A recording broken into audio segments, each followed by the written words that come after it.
Hello दोस्तों, सभी को राम राम। तो हम पढ़ रहे हैं कक्षा 12th की संस्कृत का 5वां चैप्टर जातक कथा, जिसमें हमने पहले नंबर पे जो कथा थी उलूक जातकम उसको पढ़ लिया है। अब दूसरे नंबर पे हम देखने वाले हैं नृत्य जातकम। ये दोनों उलूक जातकम और नृत्य जातकम, ये दोनों कहानी है, जो दोनों कथाएं हैं ये जातकावली से ली गई हैं। अब नृत्य जातकम का हम हिंदी अनुवाद देखेंगे, तो साथ में कॉपी पेन लेकर जरूर बैठें, जिससे साथ ही साथ शब्दों के अर्थ लिखते रहें, अनुवाद भी लिखते रहें। तो आइए शुरू करते हैं कि अतीते प्रथम कल्पे चतुष्पदा सिंह राजा न अकुर्वनम। अतीते यानी प्राचीन समय के प्रथम कल्प में, प्राचीन समय के प्रथम कल्प में चतुष्पदा यानी चौपायों ने, सिंह यानी एक शेर को, राजा न अकुर्वनम राजा बनाया। यानी अतीते यानी प्राचीन समय के प्रथम कल्प में या विगत समय के प्रथम कल्प में चौपायों ने एक शेर को राजा बनाया। मत्स्या यानी मछलियों ने, आनंद मत्स्य आनंद मछली को, शकुनीय शकुनय बोलते हैं पक्षी से, यानी पक्षियों ने स्वर्ण हंसम स्वर्ण हंस को। यानी प्राचीन समय के प्रथम कल्प में चौपायों ने एक शेर को राजा बनाया, मछलियों ने आनंद मछली को एवं पक्षियों ने स्वर्ण हंस को। तस्य पुनः स्वर्ण राज हंसस्य दुहिता हंस पोतिका अतीव रूपवती आसीत। तस्य यानी उस, पुनः यानी दोबारा।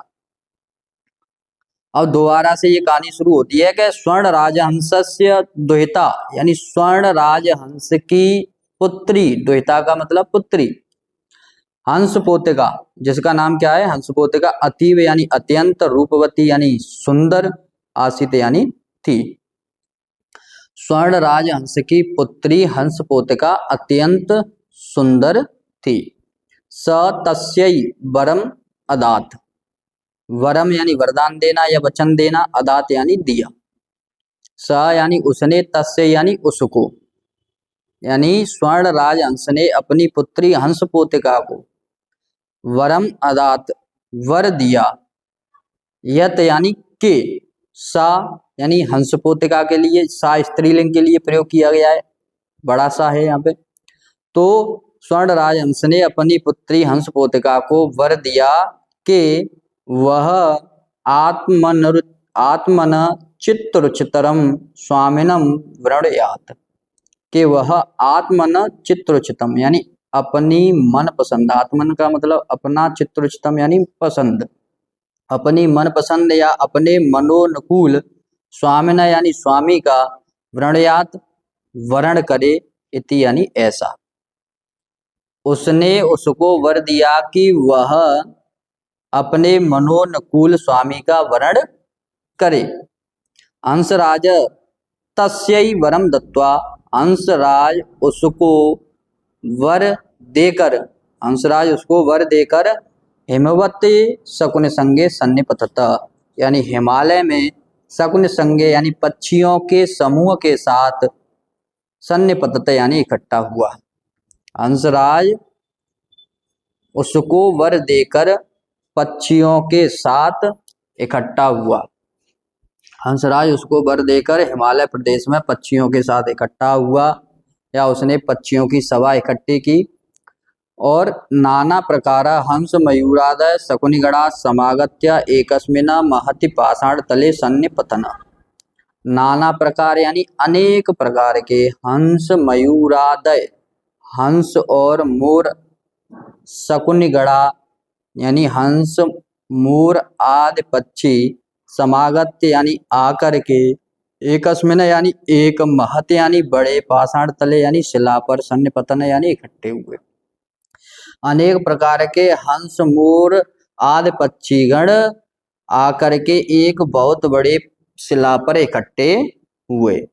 हंसराज आत्मन चित्तरुचितरम स्वामिक आगत्य वृणयात इति द्वितरमादिदेश।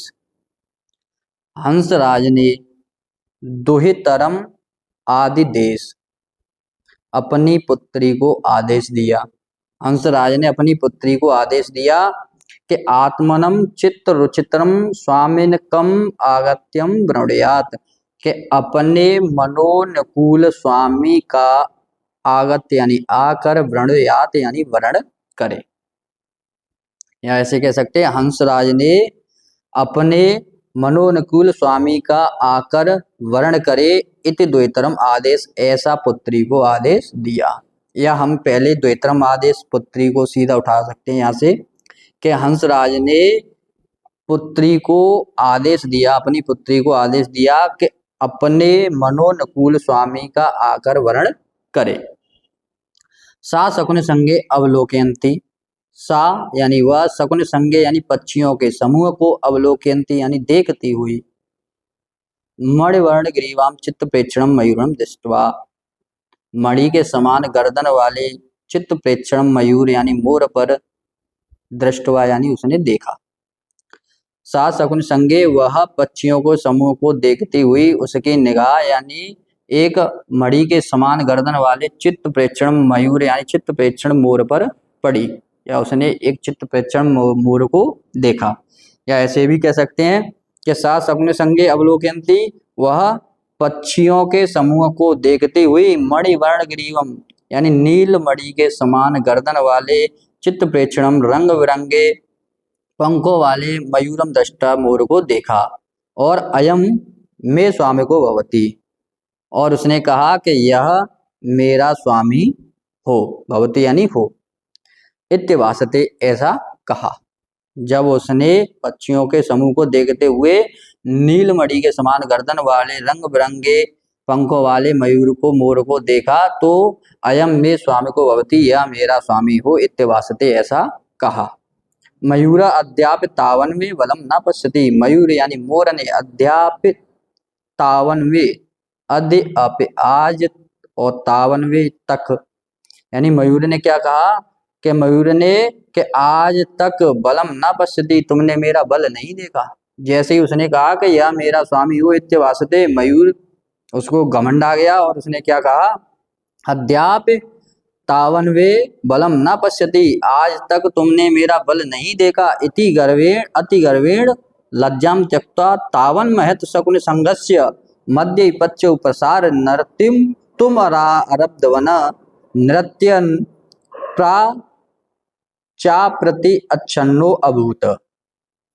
ऐसा कहकर, इति यानी ऐसा, अति गर्वेण यानी घमंड के साथ, लज्जाम त्यक्त्वा लज्जा को त्याग कर, तावन महत तब, तावन महत शकुन संगत से यानी उस विशाल, महत यानी बड़ी या विशाल, शकुन संगत से पक्षियों की सभा में या पक्षियों के मध्य में, उस बड़े पक्षियों के समूह में या मध्य में, पक्षौ यानी पंखों को, प्रसार यानी फैलाकर, नृत्यम तुम आरब्धवान नाचना प्रारंभ कर दिया।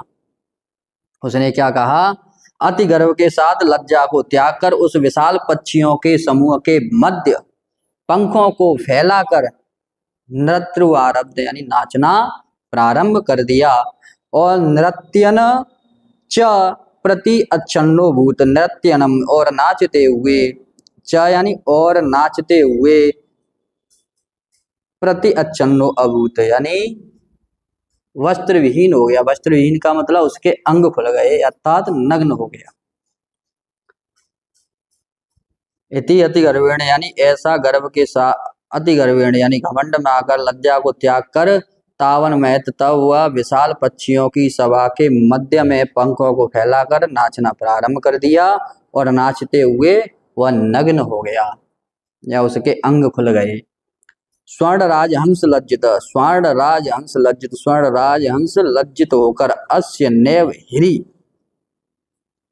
अस्य यानी इसको, नैव नहीं है, हिरीम यानी लज्जा।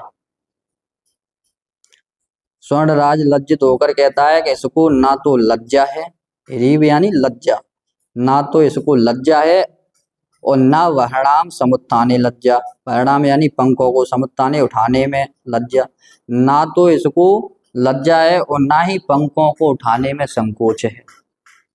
अस्य नैव ह्रीम, इसको कोई लज्जा नहीं है, इसे कोई लज्जा नहीं है, ना ही इसे पंखों को उठाने में अपनी लज्जा है, ना ही इसको पंखों को उठाने में लज्जा है, और ना ही इसे वैसे लज्जा है। आगे उसने क्या कहा, नास्मयी गत त्रपाय स्वद्वैतरम दस्यामि इत्य अकथयत।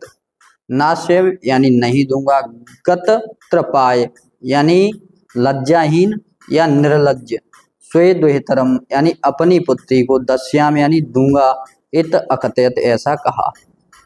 स्वर्णराज हंस लज्जित होकर, कैसे ना तो लज्जा है और ना ही अपने पंखों को उठाने में संकोच है, ऐसे लज्जाहीन को मैं स्वद्वैतरम अपनी पुत्री नहीं दूंगा, ऐसे लज्जाहीन को मैं अपनी पुत्री नहीं दूंगा। गत त्रपा यानी लज्जाहीन, ऐसे लज्जाहीन को मैं अपनी पुत्री दस्याम यानी नहीं दूंगा। स्वद्वैतरम यानी अपनी पुत्री, नास्मय यानी नहीं, ऐसे लज्जाहीन को मैं अपनी पुत्री नहीं दूंगा, इत अकथयत ऐसा कहा। और हंस राजा तदैव प्रसन्न मध्य आत्मना भाग्नेयाय हंसपोतकाय द्वैतरम अदात। और हंसराज ने तदैव यानी उसी, या वही, तदैव यानी तभी, प्रश्न मध्य यानी उस सभा के मध्य में या उस परिसर के मध्य में, आत्मन यानी अपने, भागने यानी भांजे, हंसपोतकाय यानी हंसपोतकाय को द्वैतरम अदात पुत्री दे दी। तभी हंसराज ने उस सभा के मध्य में अपने भांजे हंसपोतकाय को पुत्री दे दी। मयूरो हंसपोतकाम अप्राप्य लज्जित तस्मात् स्थानात् पलायति। मयूरो यानी मोर, हंसपोतिका अप्राप्य, हंसपोतिका को न पाकर, लज्जित होकर, तस्मात् यानी वहां से, तस्मात् स्थान यानी उस स्थान से, पलायति यानी भाग गया। क्या हुआ कि मयूर यानी मोर हंसपोतिका को न पाकर, अप्राप्य यानी मोर हंसपोतिका को न पाकर लज्जित होकर उस स्थान से भाग गया। और हंस राजो अपि हृष्ट मानस स्वगृहम अगच्छत, और हंस राज भी हृष्ट मानस यानी प्रसन्न मन से स्वगृहम अगच्छत अपने घर को चला गया। हंसराजो अपि हृष्ट मानस स्वगृहम अगच्छत यानी हंसराज भी प्रसन्न मन से अपने घर को चला गया। तो इस तरीके से ये आपका 12th संस्कृत का जो 5वां चैप्टर है उलूक जातकम, इसमें 2 कहानियां दी गई हैं, 2 जातकवली से ली हैं। उलूक जातकम एक उल्लू के ऊपर है और दूसरी नृत्य जातकम, जिसमें हंसराज ने अपनी पुत्री को ये वर दे दिया था कि आप अपने मन पसंद के अनुकूल अपने स्वामी का वर्ण कर लीजिए, जिसके लिए उसने एक पक्षियों की सभा बुलाई हिमालय प्रदेश में, और वहाँ पर अनेक प्रकार के पक्षी, मोर, मयूर वगैरह आदि आकर इकट्ठे हो गए। और जब हंस पोतिका ने उनमें पक्षियों के समूह को देखना प्रारंभ किया तो उसमें एक मणि के समान गर्दन वाले चित्तपेक्षण मयूर को देखा और उसने कहा कि ये मेरा स्वामी हो।